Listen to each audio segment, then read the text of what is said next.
Om Namo Bhagavate Vasudevaya.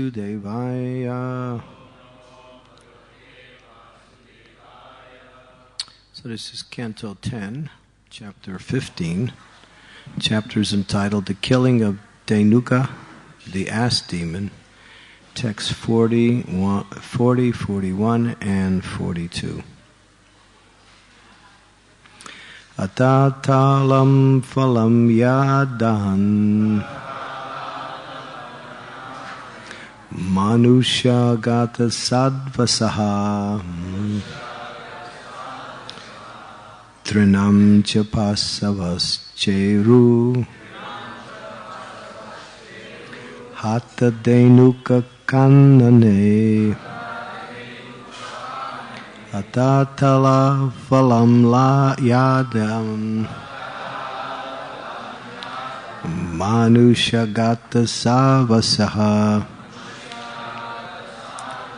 trinam chapasavas cheru hatha denuka kannane atatala phalam yadan manushakata savasyaha trinam chapasavas cheru hatha denuka kannane.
Ladies?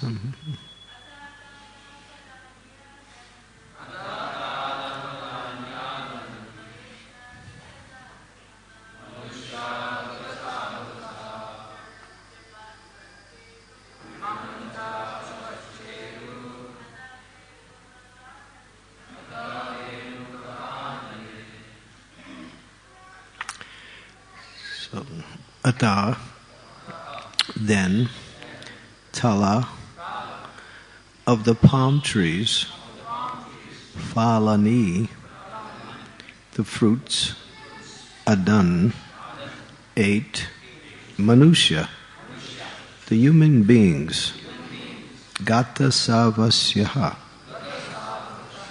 having lost their fear, Trinam, upon the grass, Cha, and Pasavaha, the animals, Cheru, grazed, Hatha, killed, Dhenuka, the demon Dhenuka,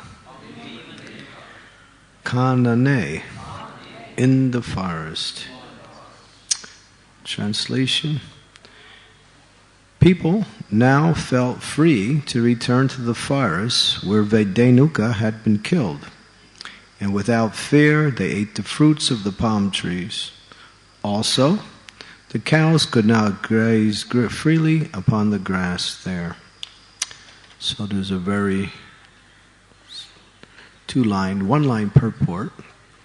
According to the Acharyas, low-class people such as the Pulindas ate the fruits of the palm trees, but Krishna's cowherd boyfriends considered them undesirable since they had been tainted with the blood of the asses.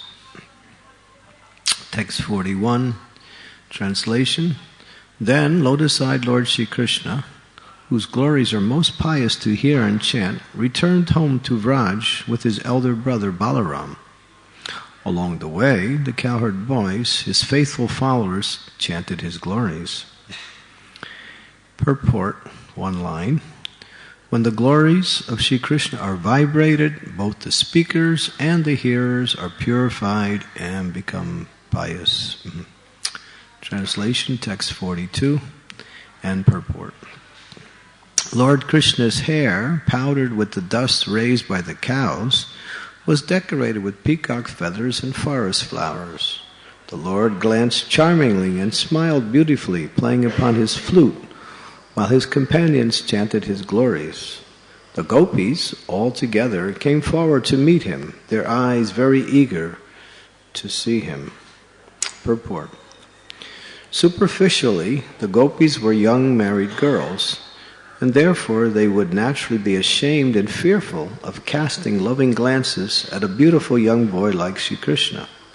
But Shri Krishna is the Supreme Personality of Godhead, and all living beings are his eternal servants.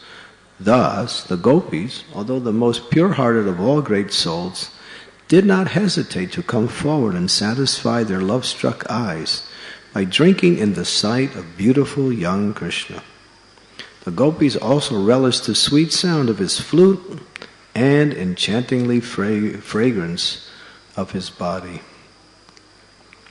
Om Agyantimirandasya Gyanajana Salakaya Chaksu Unmilitam Yena Tesmai Shri Gurave Namaha Sri Chaitanya Manobhistam Staptitam Yena Bhutale Swayam Rupa Kadammayam Dadati Swampadantikam Shri Krishna Chaitanya Prabhu Nityananda Sri Advaita Gadadhar Sivasadi Gaur Bhaktivinoda Hare Krishna Krishna Krishna Hare Hare Hare Rama Rama Rama Hare Hare.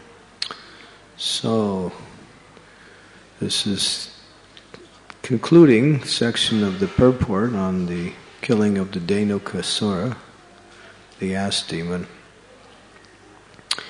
and that has just been completed. And although the cowherd boys wanted the fruits from the Talavan forest, and that was one of the reasons they contacted Krishna, saying, Krishna and Balaram, these demons headed by Dhenuk, they have taken over this area of the forest with the best of all fruits.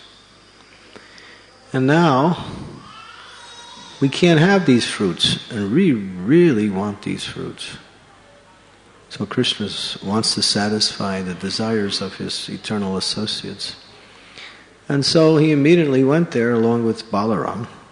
And as the story so nicely was what we narrated, the demon was killed along with all his, as the word was used, cohorts, his partners in crime. And they were all dispatched very easily by Krishna and Balaram in a very playful way. Wasn't any problem for Krishna. When Krishna does something, it's effortless. And he does it for his own transcendental pleasure. There's no effort in it. Sometimes we have to make arrangements. Now these people in this world make grand arrangements for pleasure. Sometimes you hear somebody's getting married, so they spend sometimes years preparing for it. And how much money is spent and how much grand arrangements are endeavored. And then all that, and the whole thing's over in a few hours, right? Big arrangement, big ceremony, so many people invited, so much energy, time, effort, finances, so many things. Just for a little bit of satisfaction and some kind of satisfaction, to put on something that is, well, we say, auspicious or pleasurable. Such effort for something so insignificant. But yet, when Krishna does something, there's no effort, but it's the most glorious and most happy arrangement. These demons were easily killed, and it was done in a very pleasing way. It was fun to watch Krishna kill the demons, and Krishna, all the cowherd boys were enjoying the fun. And now, as is explained here, although the cowherd boys initially approached Krishna for the fruits, now they didn't want him. They became contaminated by the blood of the demons. Just by the touch of the demon's body, these fruits were no longer desirable or even edible. So it became, what we say, untouchable. But at least the demons were killed. And now it goes on to explain that Krishna is being described in a very, what we say, artistic way. Here, the demons killed, and now Krishna is being described. He's decorated with peacock feathers and forest flowers. He's smiling so beautifully. And he's the cynosure, or the complete absorption of everyone's vision. They can't take their eyes off him. And the verses explain that these cowherd girls, the gopis of Vrindavan, were young married girls, and therefore from the social convention and from the position of proper chastity, they just dispensed with all these rules and principles and simply were gazing at Krishna like a person who was mesmerized by the sight of something. They couldn't take their mind or eyes off Krishna. And here the perverse is trying to give us a little bit of understanding what is real attraction. Sometimes we say that Krishna is beautiful, but that's not completely what we would say correct, at least from the spiritual perspective. Or we should say from the perspective of the absolute reality. Krishna is not, he's described as being beautiful, but actually beauty is Krishna. Whatever else we see is a reflection of the original beauty, which is coming from the source itself, Krishna. So when we can actually say the word beauty and Krishna are synonymous. Real beauty is Krishna, and everything else is just a reflection of the reality. And it's still described in the same way, but from the absolute point of view, or from the real point of view, this is actually beauty, Krishna. And it's described, he's smiling, playing on his flute. And therefore the acharyas, or of course the Shastras say that the perfect name of God is what? Krishna. God has so many names. He's described according to his qualities, his activities, his relationships with his devotees, so many ways. But the perfect and most all-inclusive of all of the qualities of the absolute principle is the word Krishna, or the name Krishna, because it describes what the absolute truth is really. It's attractive to everyone. It's all attractive. So that's why Prabhupada would sometimes say, the perfect name for God is Krishna, or the complete name for God is Krishna, because he can attract everyone. And he is all attractive just by his own existence. And devotees know that. Krishna has, or he has many transcendental qualities. But one of the qualities that are foremost is his beauty, his strength, his fame, his knowledge, his wealth, his renunciation. But out of all these qualities, I think, as far as the devotees are concerned, we get attracted to his beauty. And that is called the pleasure of the principle of darshan. Taking darshan, or accepting the presence of Krishna by absorbing his transcendental beauty. There was one devotee, he runs one temple in America. he was telling me something interesting, that they had purchased an outfit for the deities. It was actually Jagannath, Baladev, and Subhadra. It was Jagannath deities. And he's looking at the outfit, and he's thinking, this outfit, it's not so nice. Really, it's really much poor in quality and appearance. But anyway, since we purchased it and since we have it, let's put it on the deities anyway. So he was telling this with great enthusiasm, and then after the deities was dressed so nicely with the outfit and decorated, he thought, wow, that outfit looks really beautiful. Until it was put on Krishna, he couldn't actually appreciate the beauty of the outfit.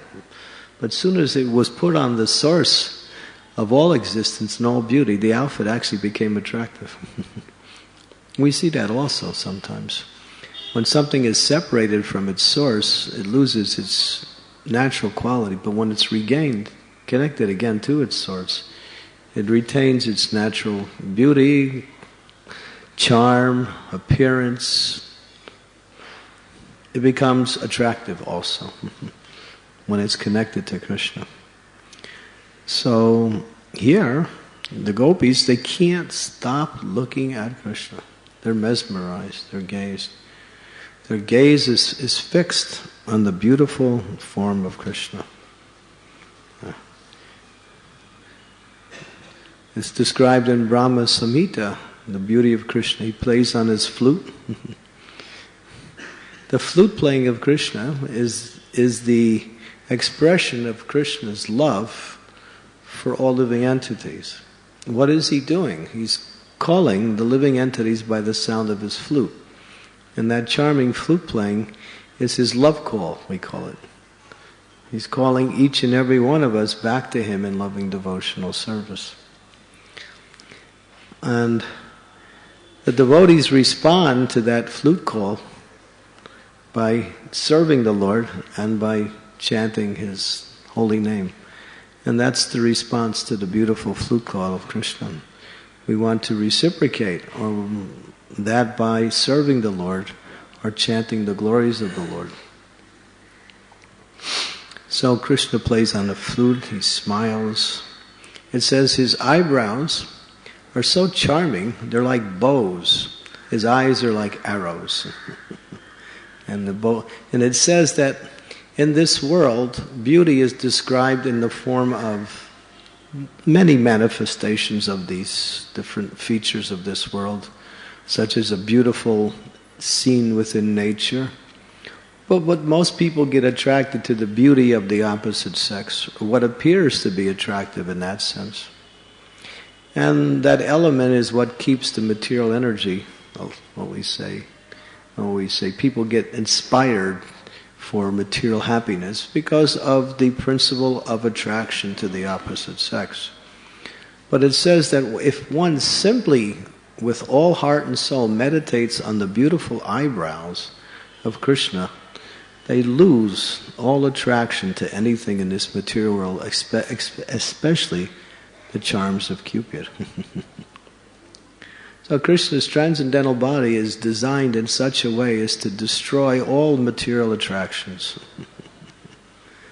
So if we haven't become fully attracted yet, or we might say if we're still attracted to something in this world, in order to find some pleasure in a material way, then we haven't really understood the principle of real attraction, or where real beauty and attraction is.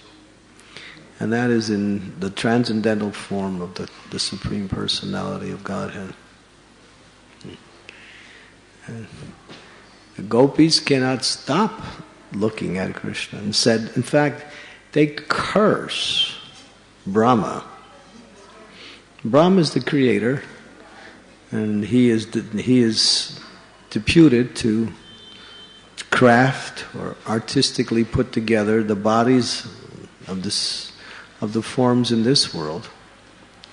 And so he makes eyes with eyelids. And eyelids are naturally blink. In fact, Blinking is done unconsciously.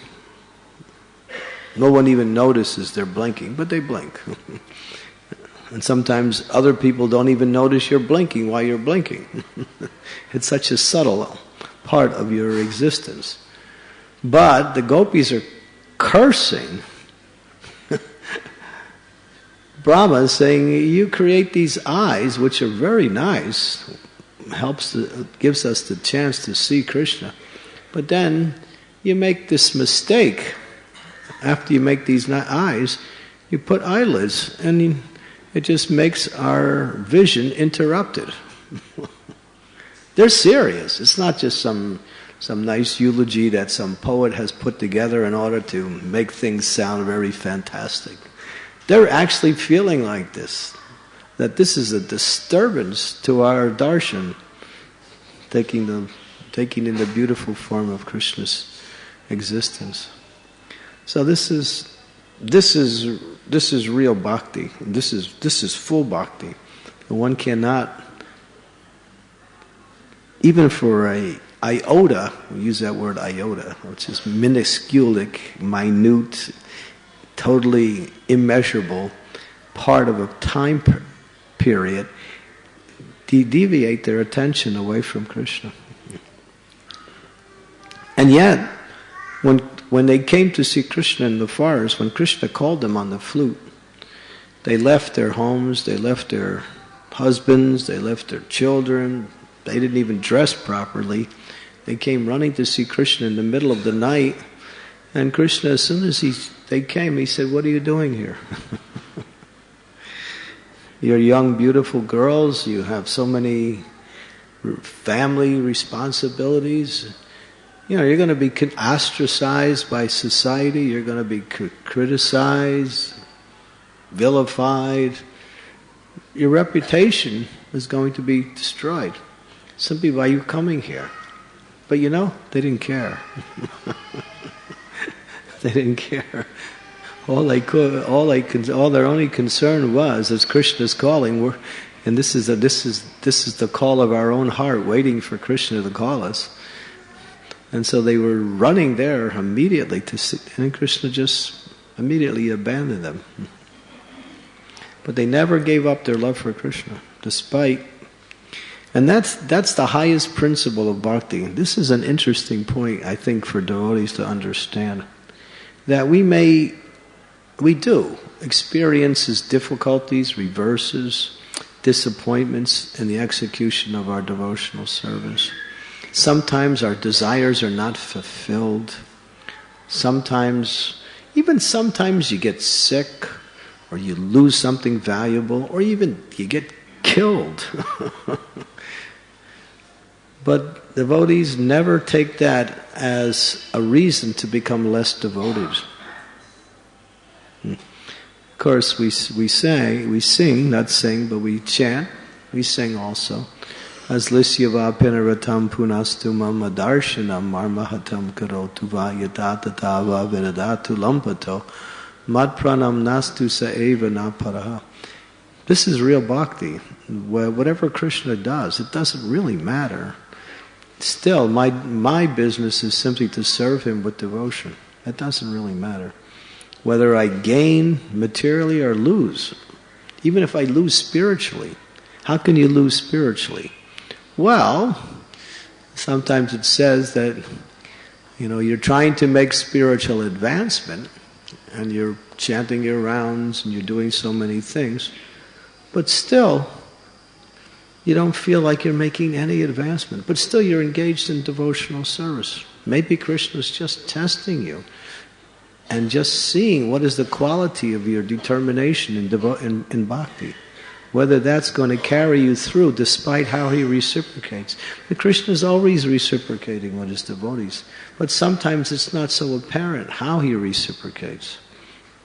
Sometimes his reciprocation is that he's purifying us by somehow or other keeping himself hidden.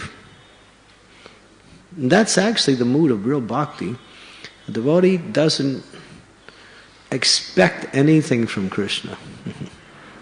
To expect anything from Krishna, or to want something from Krishna is what the materialists usually do in their day-to-day life in their worship of God. There's a materialistic way to worship God, and that is to worship God for gain, for something. But a devotee wants to worship Krishna just to please Krishna, or because Krishna is so attractive. There's nothing else to do but serve and love Krishna. He's so attractive. What else is there? Because Krishna is the source of all existence. But Krishna always reciprocates, but according to how best the devotee can, what we say, purify their existence. So sometimes sometimes, many times, in fact it's quite current that the devotee is put into difficulties many times in our devotional service. But just like there's a beautiful verse in the 18th chapter of the first canto, I think Naranjan Swami Maharaj, when he was here, he recited this verse. And he told a story in relationship to this verse in his own life. It was this verse spoken by Shamik Rishi in relationship to when Maharaj Parikshit was cursed by his son Shringi. And when he heard about the curse, how this great king was going to die because of apparent small oversight on the king's part, he didn't honor Shamik Rishi properly. There was some offense of etiquette or some breach of etiquette. But the reaction for that small little oversight or breach of etiquette was he was cursed to die. And Shamik Rishi thought, what kind of son do I have? This powerful king who's respected throughout existence and who is loved and glorified and who is magnanimous in so many ways is being cursed to die just because of this apparent oversight. And he was thinking the king should counter-curse or should nullify the curse by his own power, which he had the ability to do. But then he thought, he's just not going to do it. And then he quoted that verse that a devotee of the Lord, if they're criticized, blasphemed, cursed, vilified, or even killed, they don't react, or they don't take what we say, they don't try to retaliate the perpetrator or the situation. They accept it in such a way as they become purified, or they accept it as the mercy of Krishna. So that is the mood of a devotee. Whatever Krishna does, or whatever Krishna allows to happen, this is two different things of the same principle. Krishna allows something to happen, or he allows something not to happen, or he does something. And we might say it's all one of the same principle, because you can't separate these three, but it's the same feature of the Absolute working in different ways. Either he allows something to happen, or he makes something happen, or he allows something not to happen that we expect that should happen. So this, in any case, it is, accepted by the devotee as mercy. Tate nukampa shushamikshyamanam bhujadeva kritam vipakam ridvavahupir viradana maste jivetio muktipadesha dayabhak. Prabhupada loved to quote this verse. He gave so much emphasis to this verse. He gave so much explanation on this verse in his talks on how a devotee simply accepts reverses as opportunities to offer more prayers and more devotion to the Lord. But what's the greatest calamity? The greatest calamity is explained in the Vishnu Puran. I forgot the Sanskrit. I think I remember some of it. But the actual verse is, what is the greatest anomaly? What is the greatest misfortune? What is the greatest calamity? To forget the Supreme Personality of Godhead for one moment.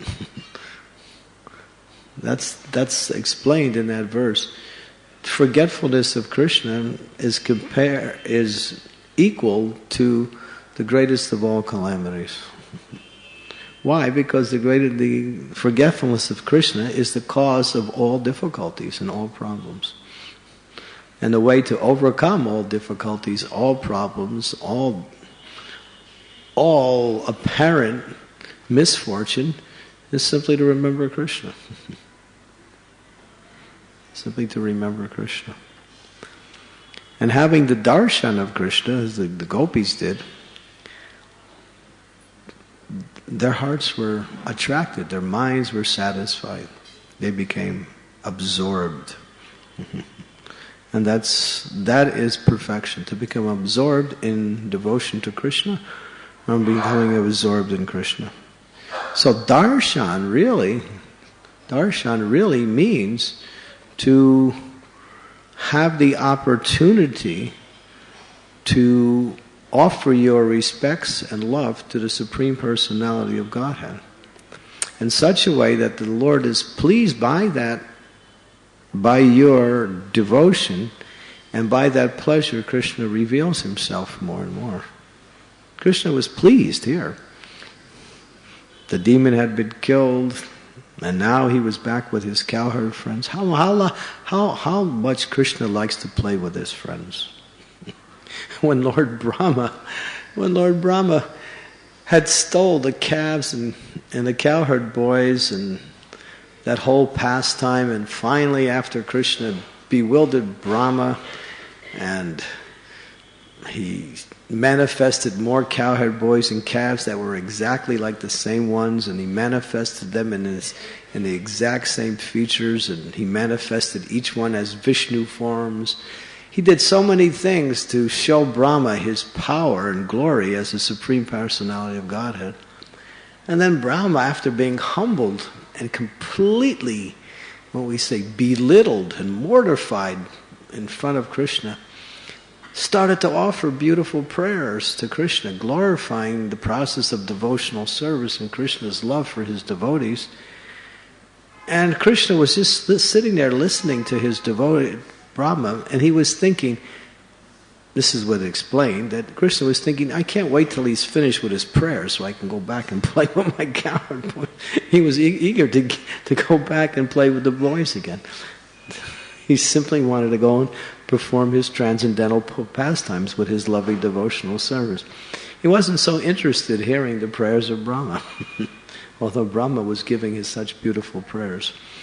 The Lord wanted to satisfy Brahma, so he listened. But in his mind, he was eager to go and again play with his friends. And so this is Krishna. He just loves to be with his devotees in transcendental loving pastimes. And his charming beauty, his smile, his, playing on his flute, his beautiful eyes, sharp-shaped earrings, so his smile. They say, when you describe the beauty of Krishna, they say his body is very beautiful, and his face is even more beautiful. But even the most beautiful thing out of all the beauty of Krishna's beauty is his beautiful smile. It just charms the heart of existence. And even materialistic people sometimes get a little mercy when they see the form of the deity. They say, this is actually very beautiful. Somehow or other, in certain cases, Krishna's beauty even comes through to them. It pierces their ideas of illusion. Just like there was that beautiful story in the Ramanuja Sampradaya, where Ramanujacharya would perform this festival every year, and this one man, along with his very, very attractive wife, would come. And there were many brahmacharis there, and this man, instead of, taking full part in the festival, he would be looking at his wife. Really looking at her, gazing at her. And he was really charmed by her beautiful eyes. And she had beautiful eyes. And the brahmacharis were a little disturbed that he's coming and he's just gazing at his wife. Can't be a disturbance, can it? Yes. And anyway, So at one point they mentioned to Ramanujacharya, and he went and he introduced himself, started talking to the person. And he said, the man actually said, I have never seen anything in existence so beautiful as the eyes of my wife. And I'm irresistibly attracted. And Ramanujacharya said, if I show you something even more beautiful, would you look at that in the same way? He said, I don't think there's anything more beautiful, but since you offered, I accept. So Ramanujacharya took him into the temple and showed him the beautiful deity of Bhartaraj. Or no, Ranganath. And the Ramanujacharya just introduced him to the darshan of Ranganath. And when he saw the beautiful eyes of Ranganath, he was defeated. He became defeated. He no longer accepted that the beauty of his wife was the best of all beauty. And at that point, he surrendered. Him and his wife, they both became devotees. Not only devotees, but rarely fixed up in devotional service. Just by seeing the beautiful form of Ranganath. I'm sure some of you have taken darshan of Sri Ranganath. I remember when I first went there in the year 2005, I think we went on yatra with all the devotees here. And we were there and they were giving us darshan. And I remember we went to, it was a line, so we had to keep moving. And we could stay for a little while. But then I remember after a few minutes we had to move on. But I decided I'm not going to move on. I decided to kind of like just stand on the side. And I was just looking at the deity. And I was thinking, this deity is really, really, really beautiful. And I was really honestly attracted just to take darshan of that deity. And I remember I stood there for more than a half hour just looking at the deity. Half hour is really nothing, but for me it's a lot. So then I got a little tiny speck of an understanding of the glory of Krishna's attractiveness. So we can't actually see, unless we are fully in love with Krishna, the beauty of Krishna's existence. But Krishna gives us some of that taste in our day-to-day darshan. So this whole particular presentation here is just how beautiful Krishna is and how one cannot resist gazing at the beautiful form of the Lord. And it says that, what does it say? The moon becomes beautiful in the clear sky. The moon becomes so attractive. A woman becomes beautiful if she has a very qualified husband. So in the Bhagavatam it describes that something becomes beautiful in relationship to something that is actually beautiful. So the devotees of the Lord, or everything becomes beautiful or attractive or desirable when it's connected to Krishna. It's connected to Krishna. So that is the all attractiveness of Krishna. Everything is found within Krishna.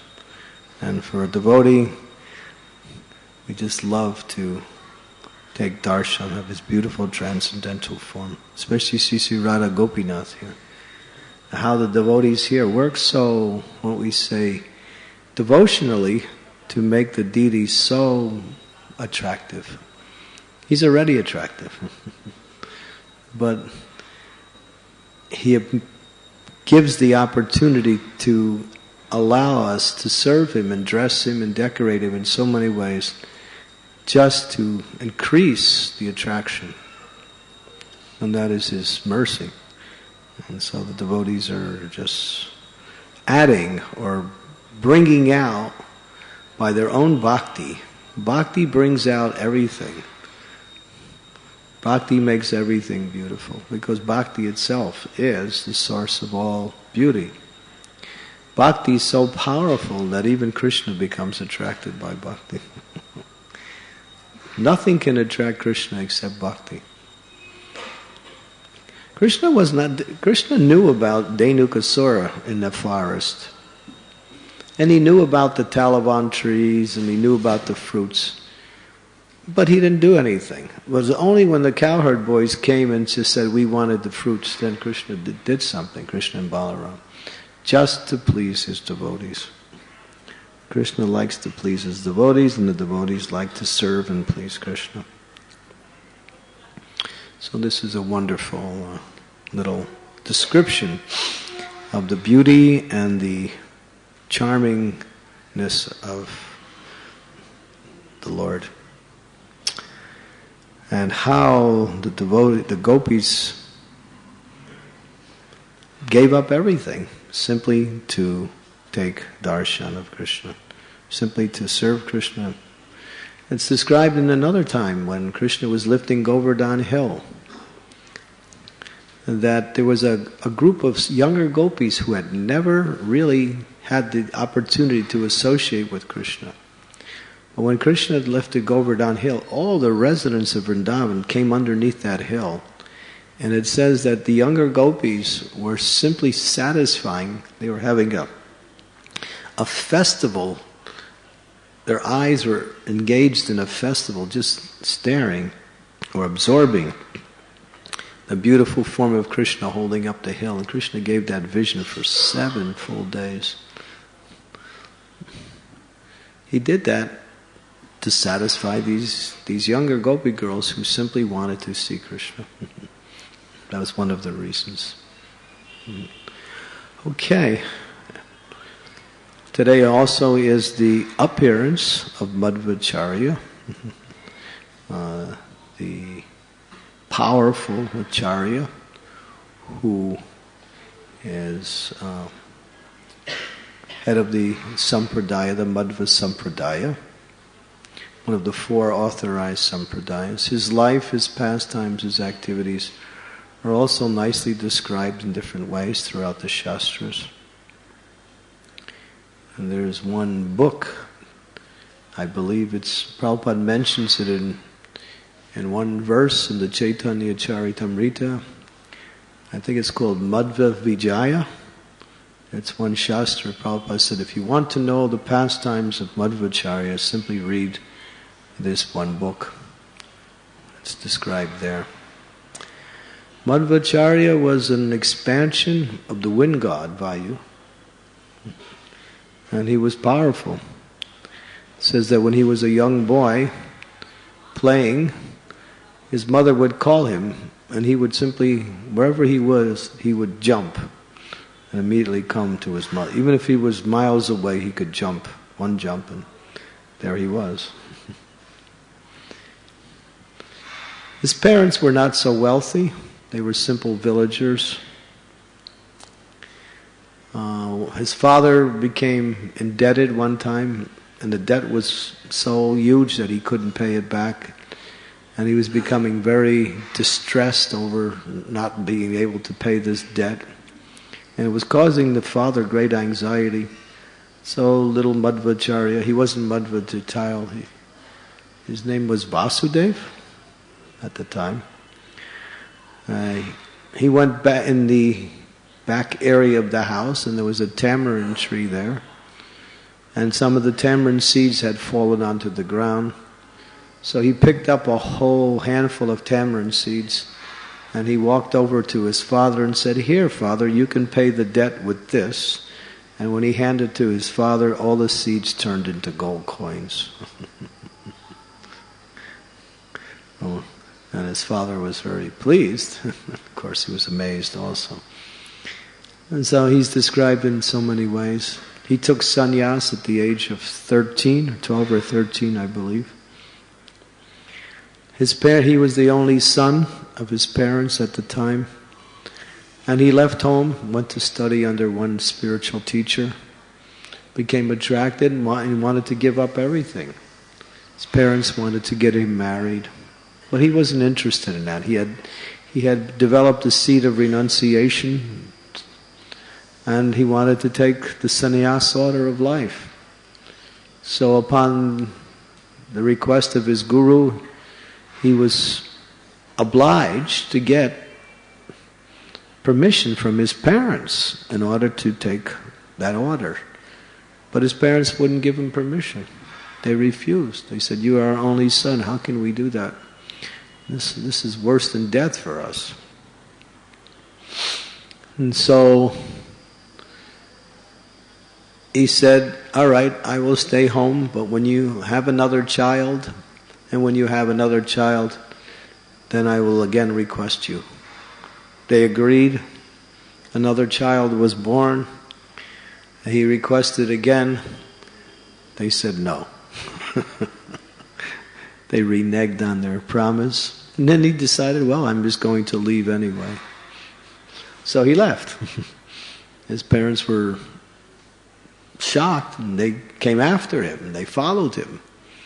And at one point they realized that he was very serious and he was going to leave them and take the renounced order of life. So his father, I believe in his mother also, they both begged him on their hands and knees, "Please come back home." And they offered their respects to him.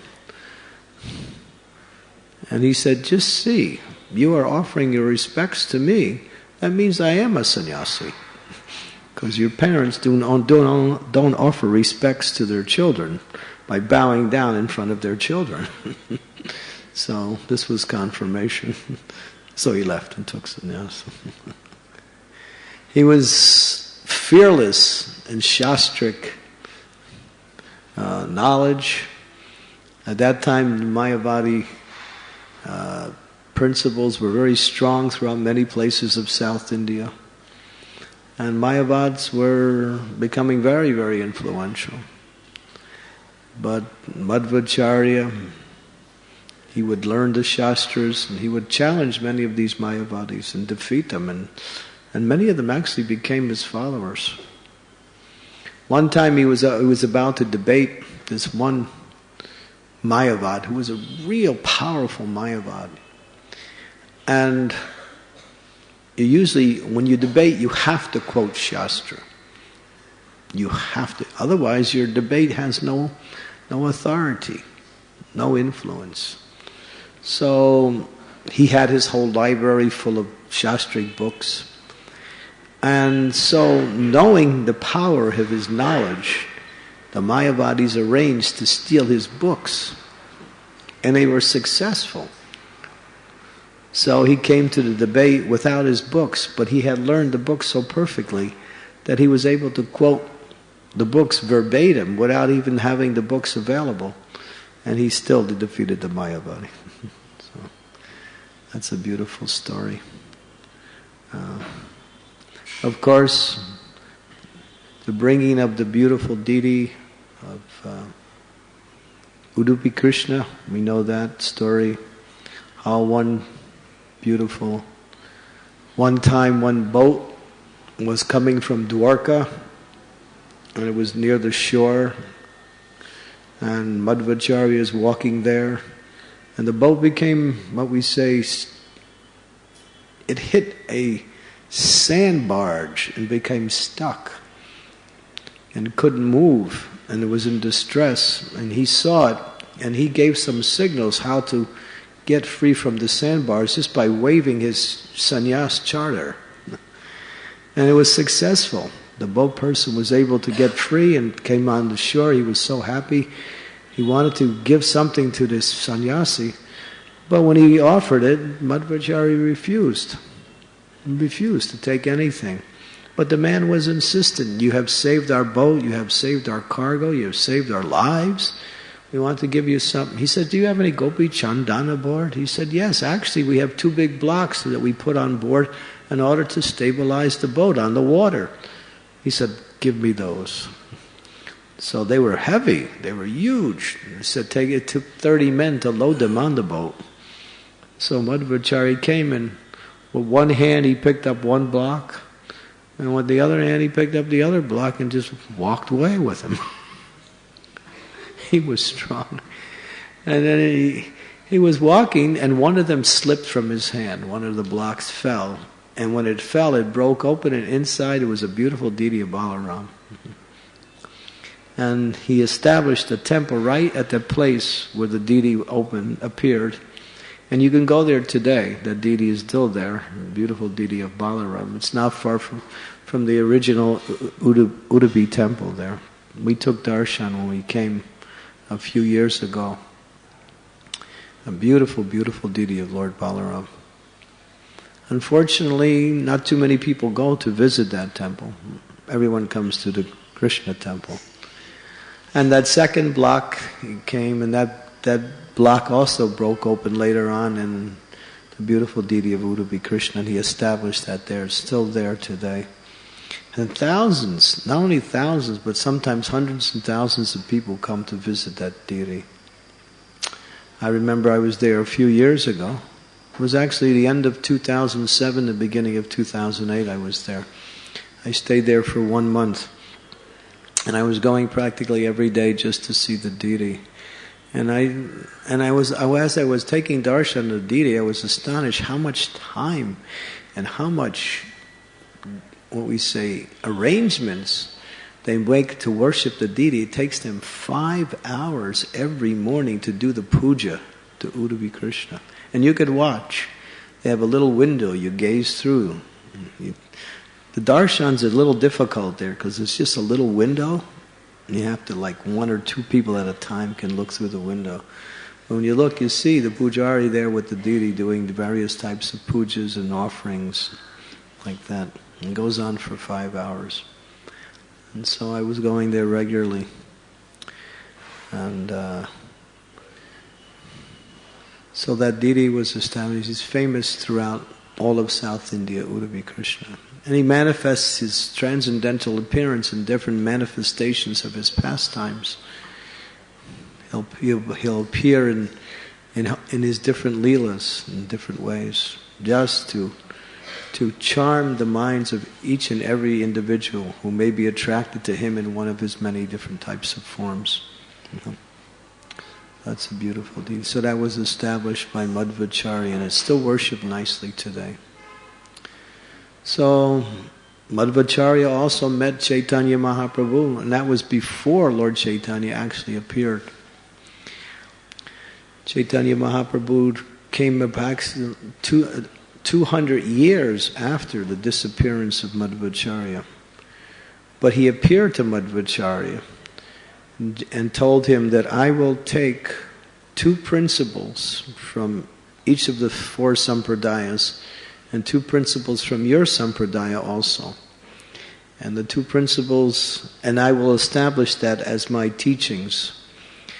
And those 2 principles he took from the Madhva sampradaya was the worship of the deity, the Archa Vigraha Puja, the worship of the deity, and a complete refutation of Mayavad philosophy. And you see the Madhvites are really, really strong in what we call debate.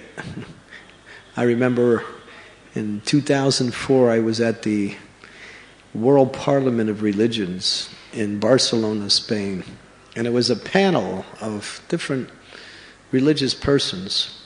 And there was like a Christian, and I think somebody from Islam. There was also another person representing some Hindu sect, and there was a Madhvite on there. And this Madhvite was agitating everybody. Everybody was there just to present their philosophy, and he was challenging everybody in a debate. He changed the whole forum. He just wanted a debate. And he was just making points, and he was saying, defeat this point, like that. He was actually a university student who was a full-time Madhvad filer. So I got a little understanding from my own experience. The Madhvites are very active in philosophical debates. And especially, they're very, very much eager to challenge any Mayavad philosophers. Lord Chaitanya was also. He took that principle and made it part of our own sampradaya. Not to accept anything in place of the absolute principle of exclusive devotion to the Supreme Personality of Godhead as the ultimate goal in life. Nothing less than that. Okay, so it's already getting quite late. So today is the appearance of Madhvacharya, and so maybe take some time, read about his pastimes, and offer some prayers and some devotion to Madhvacharya today, especially.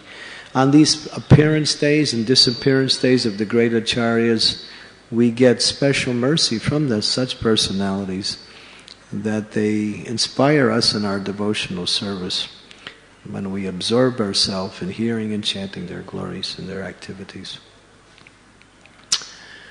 Okay, any comments, questions on anything? Malati Prabhu, thank you for coming. Welcome to Chaupati, Sri Radha Gopinath Mandir.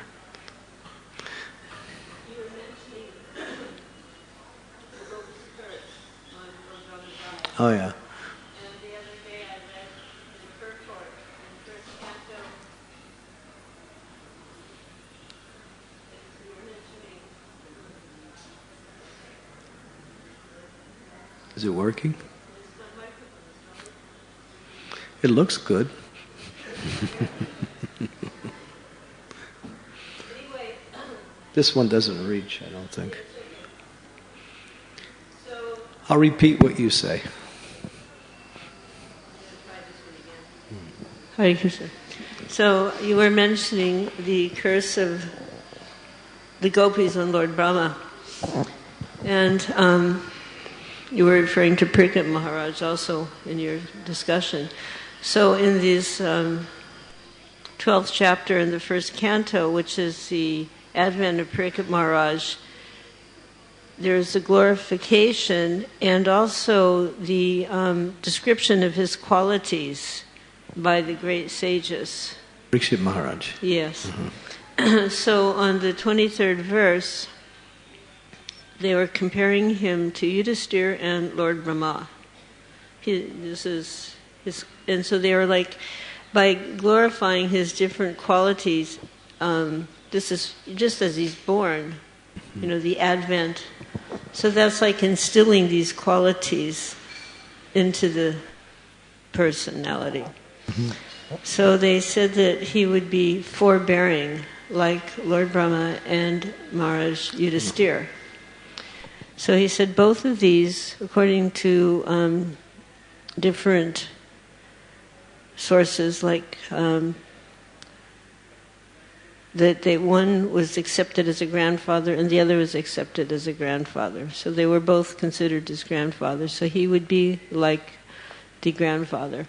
So in the purport, Srila Prabhupada mentioned how when one takes on a high position of responsibility, they can expect to be criticized, sometimes harshly.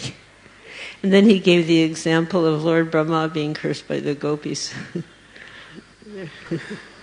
So it was a very instructive, point, because sometimes this tendency to criticize, of course we don't know anything about that in ISKCON, but in the rest of the world. Never happens. Never. No, never happens.